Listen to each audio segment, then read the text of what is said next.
Baik, shalom. Ya, selamat pagi Bapak Ibu Saudaraku yang dikasihi Tuhan. Kita bersyukur kembali bisa berjumpa di kesempatan pagi hari ini oleh karena kasih dan kemurahan Tuhan dalam kehidupan kita. Ya, poin-poin saya. Ya, baik Bapak Ibu Saudaraku yang dikasihi Tuhan, sebagai orang-orang yang percaya kita mau terus bertumbuh di dalam Tuhan. Ya, secara khusus kita bersama-sama menumbuhkan buah-buah roh di dalam kehidupan kita. Ya, kalau di dua minggu yang lalu kita bersama-sama menemukan firman Tuhan tentang buah roh, yaitu kasih. Ya.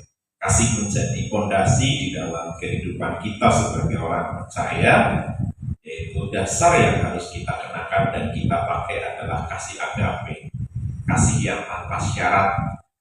Memang ketika kita hidup di dalam kasih, itu butuh perjuangan, harga yang harus dibayar itu mahal.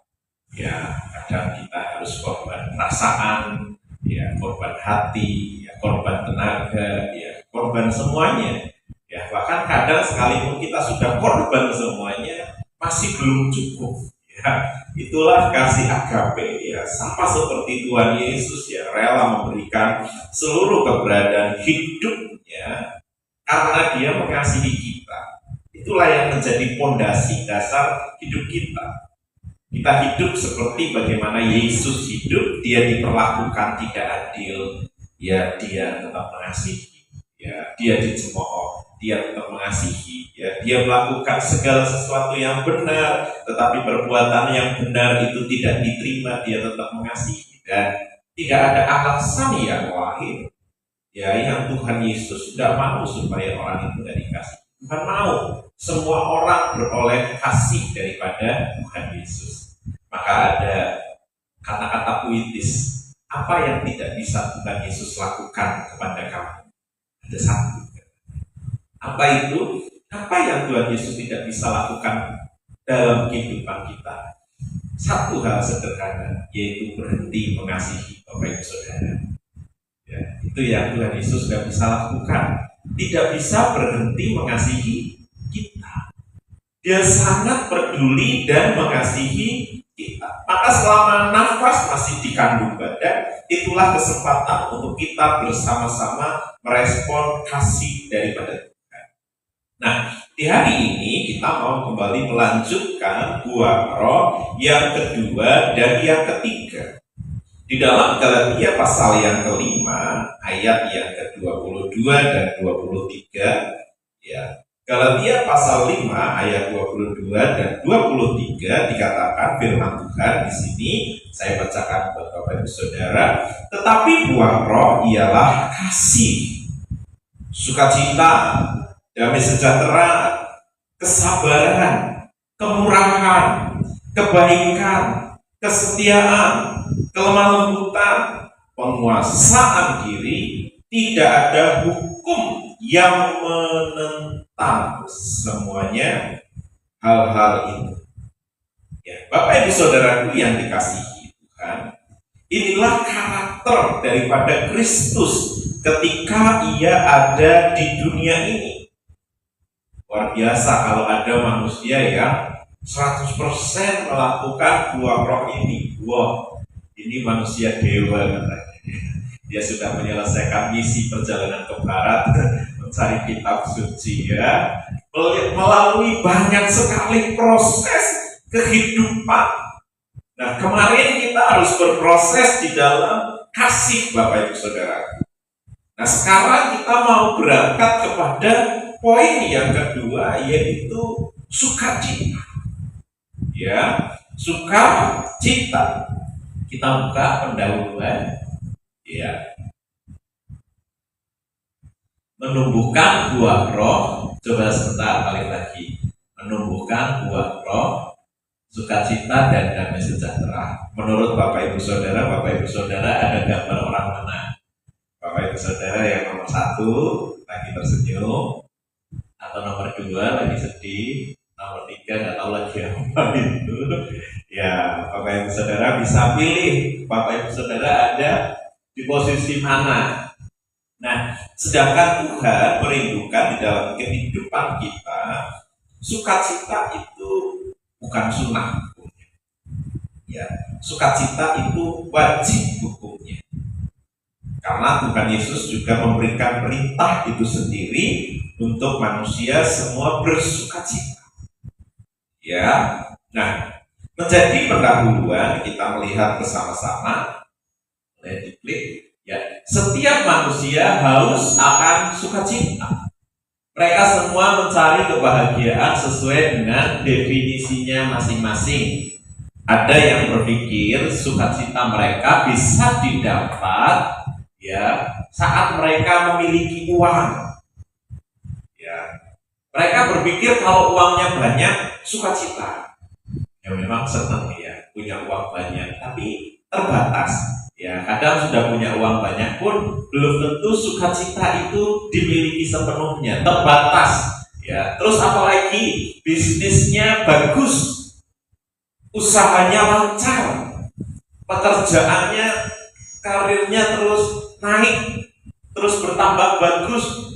Ya, terus apalagi jabatan yang diperoleh bertambah banyak. Nah, memang hal-hal ini mendukung, ya, hanya sifatnya mendukung, tidak kekal, sementara. Ya, banyak orang yang sudah uangnya banyak tapi tidak sukacita juga.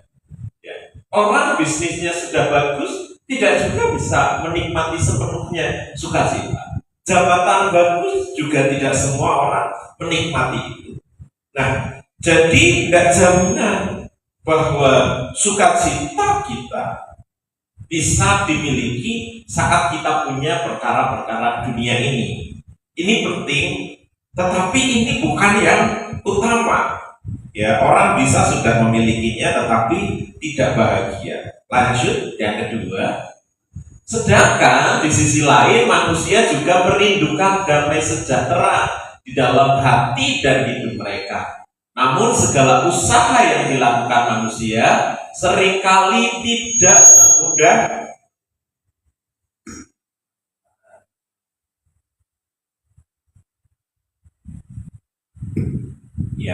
tidak semudah yang dipikirkan, karena iri hati, kebencian, perselisihan dari tabiat manusia yang lebih senang hidup tanpa Tuhan. Nah, Bapak Ibu Saudaraku yang dikasihi Tuhan, itulah kecenderungan kehidupan manusia. Banyak orang mencari sukacita menjadi dasar hidup bahagia, tetapi sifatnya sementara kalau itu dilakukan di luar Tuhan.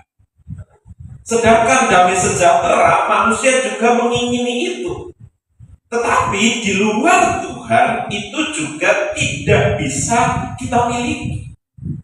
Namun yang menjadi persoalan kita bersama sekarang adalah Roh Kudus atau Tuhan sudah tinggal di hati Bapak Ibu Saudara semua. Kalau sudah ada Roh Kudus dalam hidup kita, tetapi kita belum bisa menikmati sukacita, kita belum bisa menikmati damai sejahtera, maka akan ada pertanyaan. Jangan-jangan saya lagi bener enggak di jalannya Tuhan? Jangan-jangan saya lagi sungguh-sungguh enggak di dalam Tuhan? Apakah buah roh yang ada dalam hidup saya benar-benar bertumbuh? Atau saya membiarkan? Ya, untuk sesuatu yang ditanam dapat bertumbuh dengan baik, maka harus dirawat, harus dijaga, harus dipelihara sampai pertumbuhannya menjadi nyata. Nah, maka kita mau belajar bersama-sama dari Tuhan Yesus sendiri, bagaimana ketika Tuhan Yesus di dunia. Apakah Tuhan Yesus juga hidup dengan penuh sukacita? Ya, coba diklik. Ya, ini. Ketika Yesus ada di dunia, apakah Yesus hidup penuh dengan sukacita? Jawabannya, iya. Sekalipun kita melihat sepertinya Yesus seperti orang yang melankolis. Ya, melankolis itu orangnya santai, ya, bawaannya cool, pendiam, ya. Seperti kehidupannya kalau kita membaca kitab-kitab, dia lebih banyak mengalami penderitaan, kesulitan, aniaya. Kita kayaknya kalau melihat orang yang seperti ini hidupnya nggak bisa menikmati sukacita. Ya, musuhnya di mana-mana, ya, karena memberitakan kebenaran firman, ia dimusuhi oleh banyak orang Farisi. Sepertinya Yesus tidak bisa memiliki hidup yang penuh dengan sukacita. Tapi Bapak Ibu Saudara tahu, ketika kita membaca kebenaran firman Tuhan, kita mendapati bahwa Yesus selalu penuh dengan sukacita. Bahkan sampai tetes darah penghabisannya pun ia masih bisa menikmati. Nah, itu Tuhan Yesus. Terus mungkin kita berpikir, tapi Tuhan Yesus kan Tuhan. Pantaslah Tuhan Yesus penuh dengan sukacita, sekalipun dia menghadapi persoalan. Sedangkan saya hanya manusia biasa yang penuh dengan cacat dan celah, penuh dengan kekurangan, penuh dengan keterbatasan. Bagaimana saya bisa hidup dengan penuh sukacita? Maka kita bisa juga belajar dari murid. Ya, murid Tuhan Yesus, mereka juga manusia biasa seperti kita. Kita lihat siapa Simon Petrus, kita melihat siapa murid-murid Tuhan Yesus yang lain. Mereka juga manusia biasa yang penuh dengan keterbatasan dan kekurangan. Tapi kita melihat ketika Roh Kudus belum tinggal dalam hidup mereka, memang mereka jatuh dari satu kegagalan yang lain. Tetapi kita bisa melihat bagaimana ketika Roh Kudus turun di hari Pantekosta, di sanalah terjadi pencurangan. Roh Kudus tinggal atas kehidupan para murid-murid, dan ketika Roh Kudus tinggal dalam hidup para murid-murid, mereka melayani. Mereka pergi.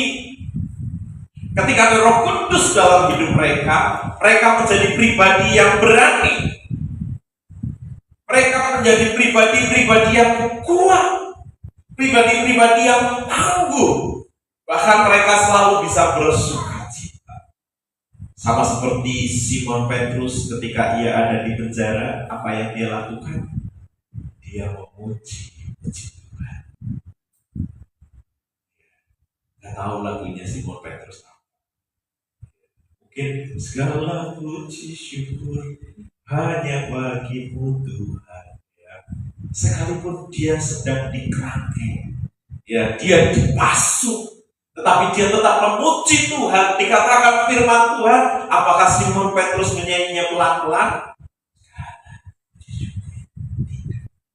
Tetapi Simon Petrus menyanyi dengan suara yang keras. Sampai seluruh sel mendengar Simon Petrus sedang memuji-muji Allah. Maka apa yang terjadi saat Simon Petrus tetap bersukacita, memuji-muji Allah, ya, maka terjadilah gempa. Ya. Malaikat Tuhan hadir di sana, ditolong. Ya. Rantainya dilepas dari Simon Petrus. Terjadi saat ia memuji-muji Tuhan. Begitu juga dengan Rasul Paulus menasehati jemaat di Filipi untuk selalu bersukacita. Maka kalau kita membaca kitab Filipi, berapa kali Rasul Paulus menasehati jemaat ini untuk tetaplah bersukacita. Sekali lagi katakan kepadamu, bersukacitalah.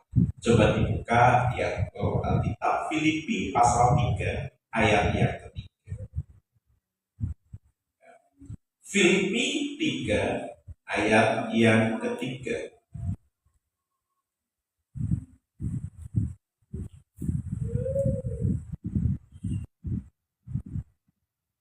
Salah, Filipi 4.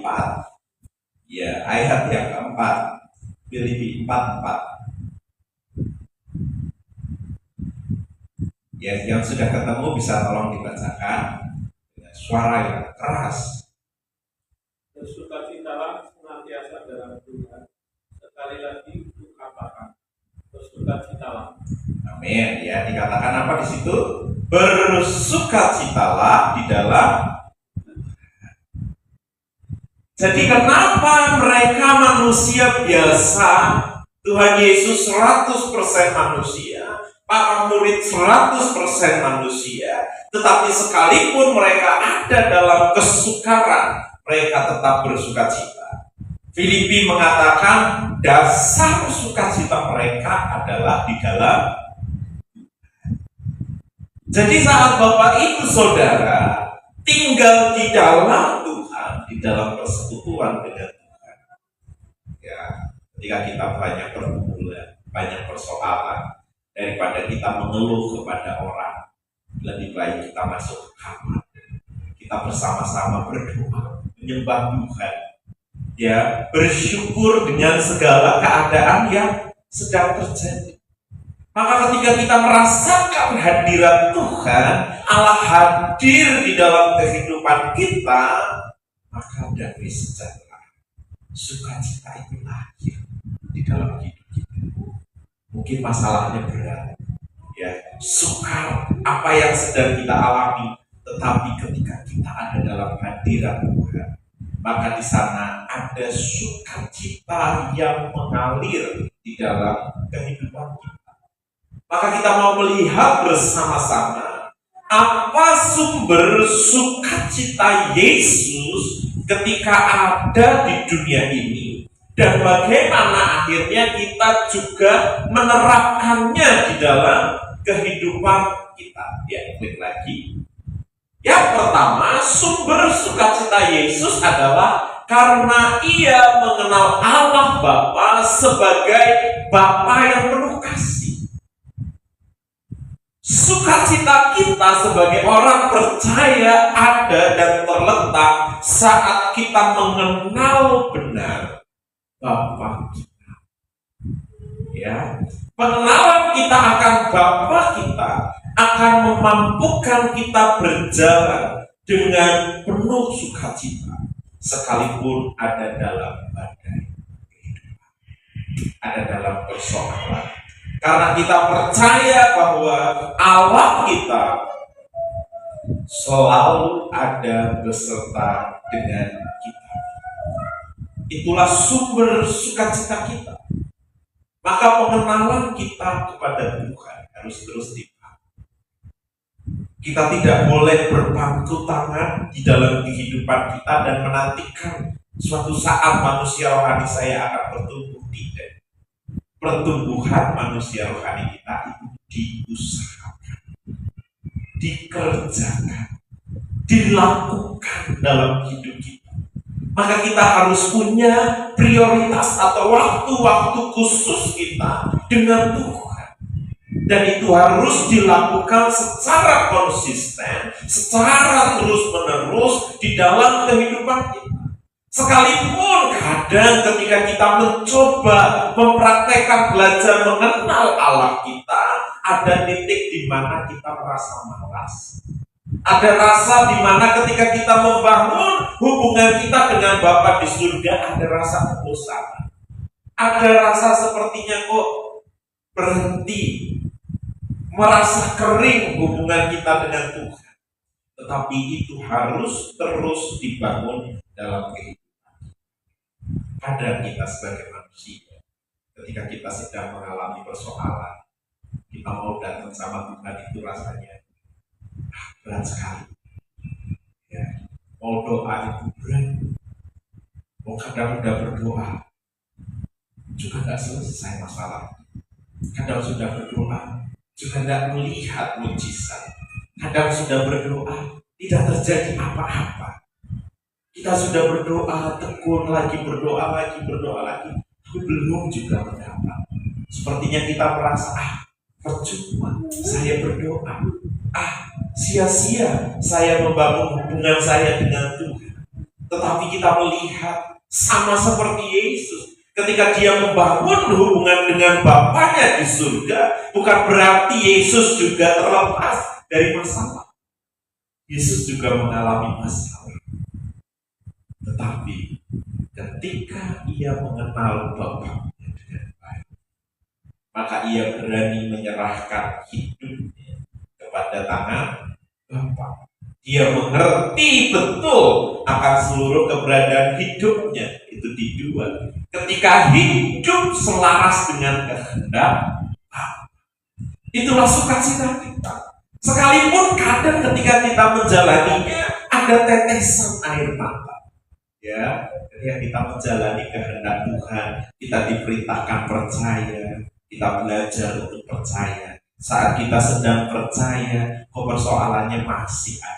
Ketika kita terus belajar setia, kok tetap perkara-perkara terjadi dalam hidup kita. Ketika kita mencoba melakukan yang terbaik untuk Tuhan, kok Tuhan kayaknya tidak singkirkan beban itu dari hidup kita. Saat kita belajar melakukan kehendak Tuhan, kita merasa kok bebannya tambah berat.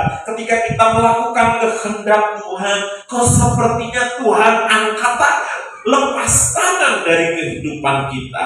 Tetapi kita bisa belajar dari Yesus saat ia belajar hidup di dalam kehendak Bapa. Ketika dia akan mengangkat kayu salibnya, ketika dia bergumul di taman Getsemani, dia berseru, Bapa, jikalau mungkin sawan ini lalu daripadamu, biarlah itu lalu, namun bukan kehendakku melainkan. Dia pikul kesakitan, dia pikul penderitaan itu karena dia mengerti bahwa melakukan kehendak Bapa adalah kesenangan. Ya, Bapak Ibu Saudaraku, ada suatu hari ya ketika kami belajar untuk melakukan kehendak Bapa, ya, saya sama istri, ya, secara khusus saya berkumpul. Ya, mungkin Bapak Ibu Saudara pernah mendengar ya kesaksian ini. Bagaimana ketika kami belajar melakukan kehendak Bapa, ya di dompet kami waktu itu sisa 50.000.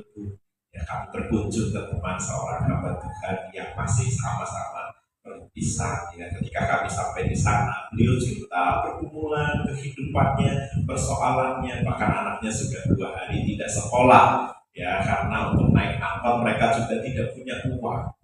Ketika kami mau berangkat, mama mertua sudah pesan Wijaya, ya mana nanti pulang itu. Ya, maka kami berangkat.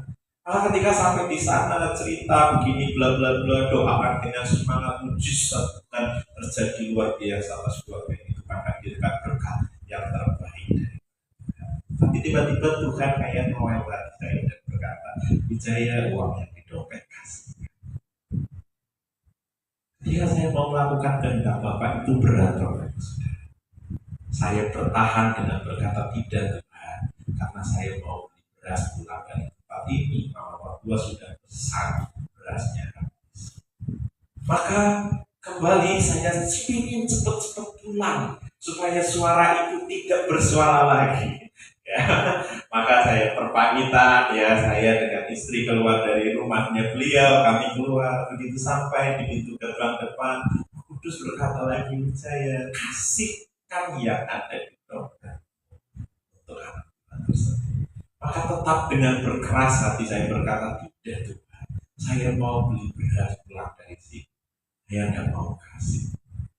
Ya, begitu sampai di kendaraan, istri masih berlama-lama di belakang kita, ayo cepat dalam hati saya, nanti ngomong lagi. Ya, maka istri makasih ngobrol sama ibu kepala di belakang, ya, dalam hati cepetan, ya. Maka begitu istri sampai sudah mendekati, suara itu berkata keras lagi, Wijaya kasih.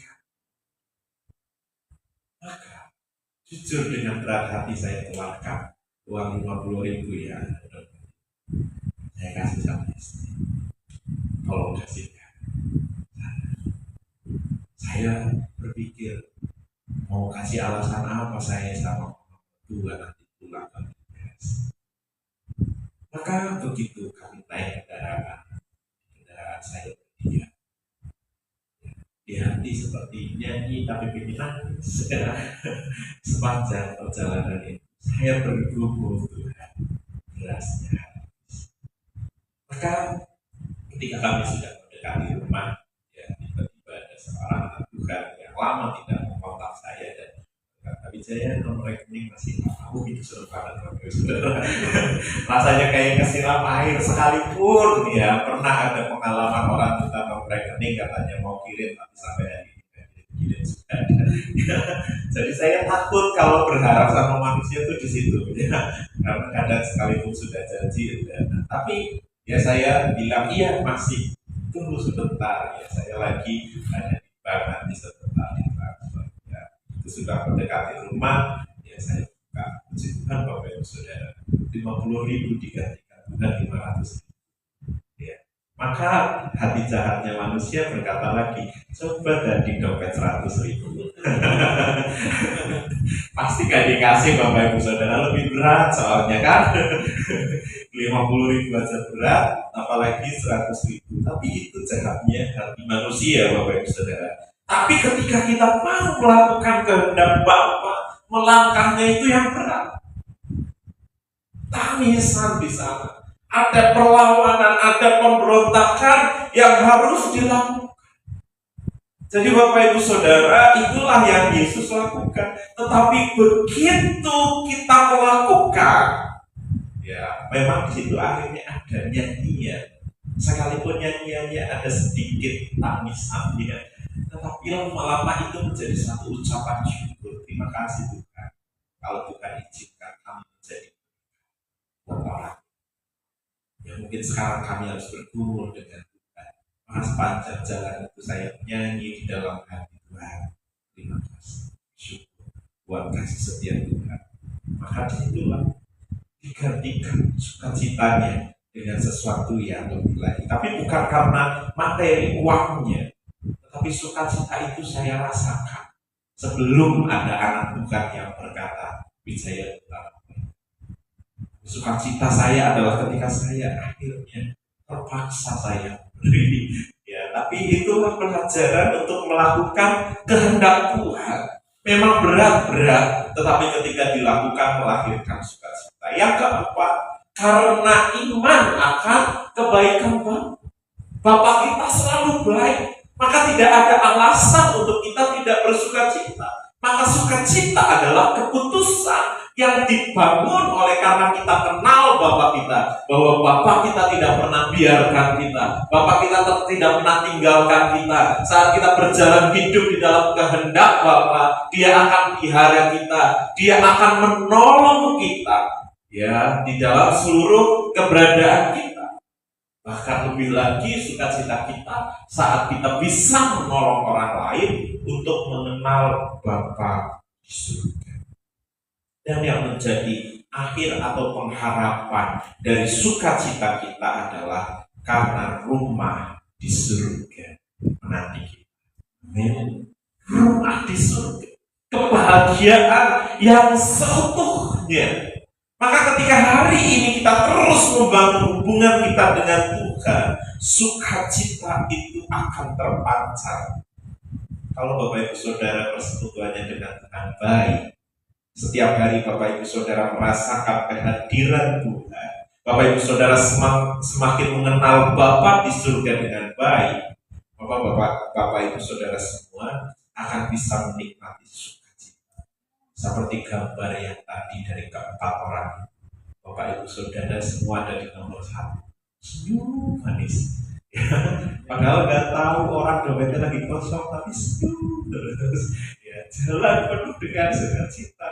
Pergumulannya lagi berat, tapi senyum. Orang lihat, kapan ya saya bisa lihat orang ini lagi cemberut? Ya, kayaknya nggak ada cemberutnya. Kok selalu sukacita? Kenapa? Karena sukacita itu pilihan yang akan lahir di dalam hati kita. Kalau itu bukan pilihan, maka para murid Yesus hidupnya akan selalu penuh dengan kecemberutan. Mereka melayani di sana dihadang, melayani di sana diolok-olok, melayani di sana ditangkap, melayani di sana selalu ada dalam kesulitan, tetapi mereka tetap memilih. Kenapa? Karena itu. Kalau mereka melayani, mereka sukacita kalau hanya karena punya uang, Bapak Ibu Saudara, ketika Petrus berjalan, dia ada di pintu gerbang Salomo. Ketika dia ada di sana, tiba-tiba ada seorang pengemis yang lumpuh sedang duduk. Ya. Dia mendekati pengemis itu dan berkata, "Mas dan perak tidak ada padaku." Ya. Kalau hidup kita hanya didasarkan pada itu, kita tidak bisa melakukan apa. Tetapi mereka berkata, "Mas dan perak tidak ada padaku." Dasar hidup mereka apa? Tapi aku punya satu, nama Tuhan Yesus.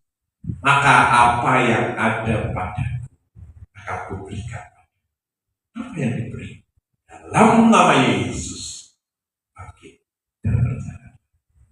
Ini modal besar hidup kita orang percaya. Nama Yesus. Nama Yesus yang menjadi dasar sukacita. Nama Yesus yang menjadi dasar kemenangan kita. Nama Yesuslah sumber dari sukacita di dalam kehidupan kita. Itu yang pertama. Ya. Yang kedua, damai sejahtera. Ya, lanjut, damai sejahtera. Tuhan mau manusia rohani kita melahirkan buah sukacita. Namun ia juga mau supaya kita melahirkan damai sejahtera. Pada dasarnya damai sejahtera menggambarkan kesempurnaan hubungan. Ya, maka yang akan menjadi fondasi kalau Bapak Ibu Saudara ingin hidupnya damai, keluarganya damai, ya, dengan lingkungan damai, bahkan hatinya damai, ia harus punya hubungan yang utama adalah hubungan kita dengan Bapa surga. Selalu fondasinya adalah dengan Bapa di surga. Lanjut, damai sejahtera seringkali digunakan untuk persahabatan manusia. Hubungan antar bangsa yang damai. Kalau zaman sekarang kita melihat dunia ini sedang tidak baik-baik saja, sedang tidak damai, terjadi peperangan di mana-mana yang membuat hati ini takut. Keadaan ekonomi yang terus bergejolak, baik di Indonesia, ya puji Tuhan Indonesia sedang mengalami kemajuan dalam bidang ekonomi. Ya, rupiah semakin menguat, dolar semakin menurun, ya, dengan adanya kemarin acara ASEAN yang ada di NTT, maka dalam sejarah rupiah terus menanjak, ya, lagi menguat, lagi bagus. Ya. Tapi hubungan atau ekonomi dan lain sebagainya juga sedang mengalami banyak perkara. Banyak orang tidak bisa menikmati damai. Ada selalu ketakutan. Ya, saya punya teman, punya kenalan orang yang berbisnis, dia bilang kalau di zaman sekarang bisnis itu susah. Ya, karena kita bisa melihat tren-trennya kan cepet-cepet. Ya, waktu itu ada tren es pisang hijau. Ya, sebentar kok naik, turun lagi. Terus ada tren es apa lagi naik, makanan apa naik, bentar hilang, naik, bentar hilang. Bisnis sekarang udah naik, udah juga hilang. Ya, itu trennya. Nah, banyak orang yang ingin membangun usaha dan lain sebagainya, mereka tidak bisa menikmati damai. Bahkan orang-orang yang sudah memiliki usaha atau perusahaan-perusahaan seperti salah satu grup dari kapal api, tapi bukan kapal apinya, itu juga salah satu anak perusahaannya juga mengalami kebangkrutan. Terus dari banyak perusahaan-perusahaan yang lain, orang-orang yang membangun usaha-usaha, kemarin ada seorang hamba Tuhan datang ke sini, dia punya kenalan, ya bukan kenalan, masih saudara, ya anak Tuhan yang bisnis juga. Dia bilang semenjak pandemi ini, ya, dia mengalami kebangkrutan di dalam usaha ini, takut damainya hilang. Ya, ketika kita meletakkan damai kita kepada sesuatu, ya, terus hubungan antara manusia dengan Allah, hubungan di dalam keluarga. Nah, maka hal ini kita juga harus kembali memulai. Lanjut. Ya. Yesus sebagai sumber damai. Yang pertama, perusak damai sejahtera adalah dosa.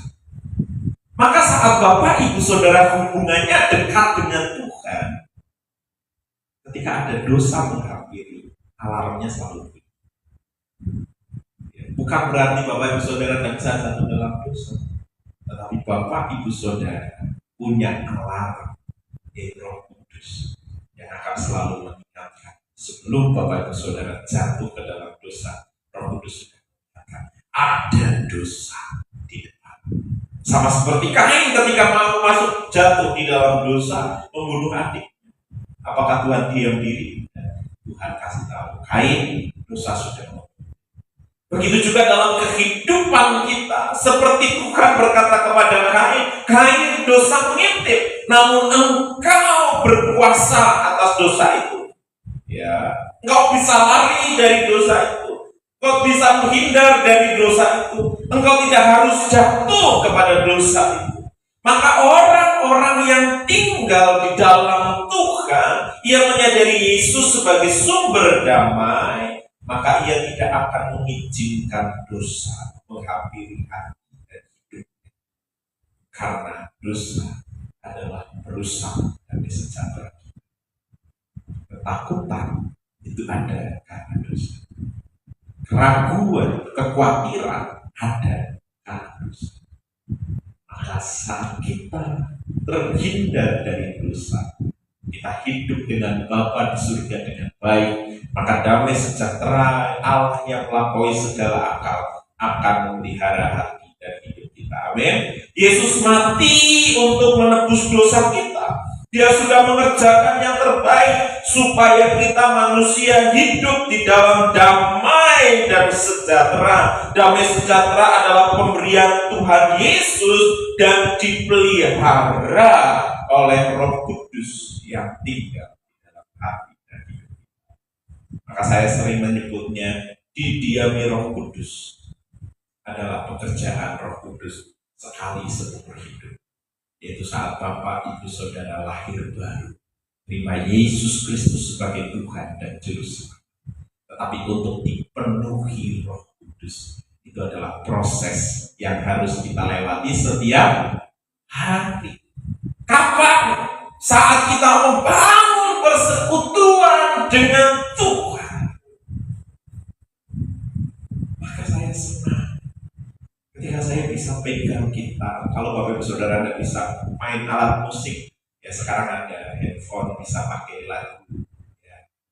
Dulu ketika saya belum begitu mahir alat musik, zaman saya belum ada seperti ini. MP3-nya masih yang itu, yang kok lingkaran itu loh, masukin MP3 gitu. Terus pakai kayak zaman Walkman ya. Saya pakai Walkman dulu, yang kaset kita itu mahal ya.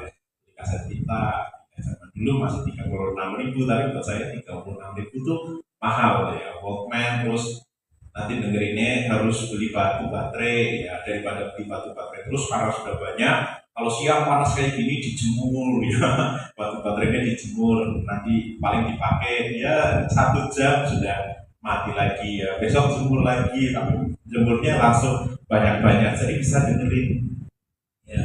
Jadi ketika mungkin kita nggak bisa main alat musik, kita bisa dengerin lagu-lagu rohani.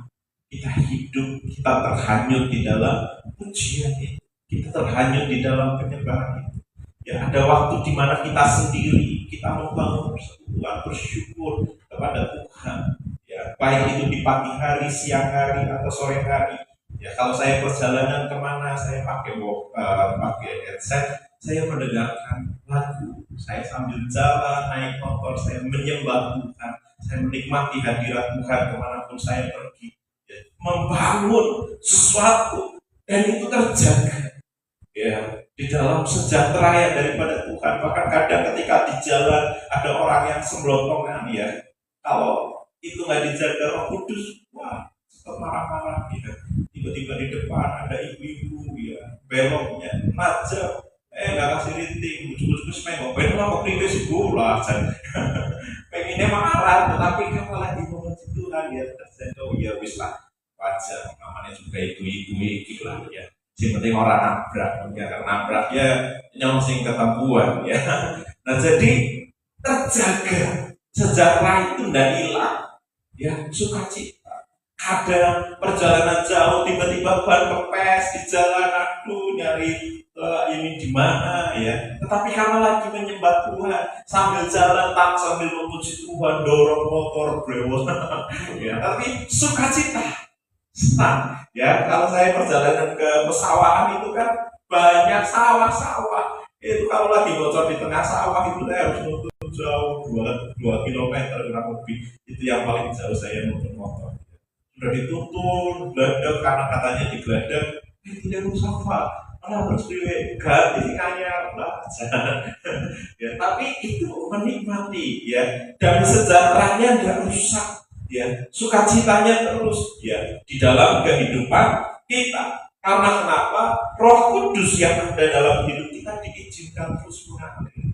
Karena kalau kita tidak suka ya, tapi yang paling sederhana yang saya bisa titeni dari saya akan tidak sabaran kalau saya hubungan dengan Tuhan lagi tidak baik. Ya, tetapi kalau hubungannya dengan Tuhan lagi baik, ya itu mudah. Jadi Bapak Ibu Saudara bisa mendeteksi kalau Bapak Ibu Saudara khawatiran, takutan, sedikit-sedikit takut, sedikit-sedikit khawatir, sedikit-sedikit cemas, ragu akan janji Tuhan dan lain sebagainya. Coba periksa hubungan kita dengan Tuhan. Apakah hubungan kita dengan Tuhan sedang baik? Ya. Nanti lagunya bagaimana kalau aku tidak baik-baik saja. Ya. Nah, kalau tidak baik-baik saja, bangun hubungan dengan Tuhan. Karena sukacita kita, damai sejahtera kita sumbernya daripada Tuhan, dipelihara oleh Roh Kudus. Maka kesimpulannya ada 2 hal. Yang pertama, sukacita kita bukan karena keadaan, namun ada di dalam Tuhan. Mari katakan bersama-sama, 1, 2, 3. Sukacita kita bukan karena keadaan, namun ada di dalam Tuhan. Ya, jadi sukacita saya Bapak Ibu Saudara bukan karena keadaan. Uangnya banyak sukacita, uangnya sedikit sukacita hilang. Sehat sukacita, nggak sehat nggak sukacita. Ya, apalagi lagi susah nggak sukacita, lagi senang sukacita. Tidak, tetapi sukacita tidak dipengaruhi oleh keadaan, tetapi keputusan. Karena kita percaya Tuhan beserta dengan kita. Terus yang kedua, damai sejahtera kita dijaga dengan hubungan yang intim dengan Bapa di surga. Maka Bapak Ibu Saudara bisa menikmati surga di bumi saat hubungan Bapak Ibu Saudara dengan Tuhan itu baik. Maka kalau tidak baik, ya itu takut, khawatir, ragu, cemas, hari-harinya dilalui hanya dengan ketakutan dan kekhawatiran. Tapi orang-orang yang terus menumbuhkan manusia rohnya di dalam Tuhan, sukacitanya akan terus bertumbuh, damai sejahteranya akan terus bertumbuh di dalam Tuhan. Tuhan Yesus memberkati. Bersama-sama berdoa kebenaran firman Tuhan.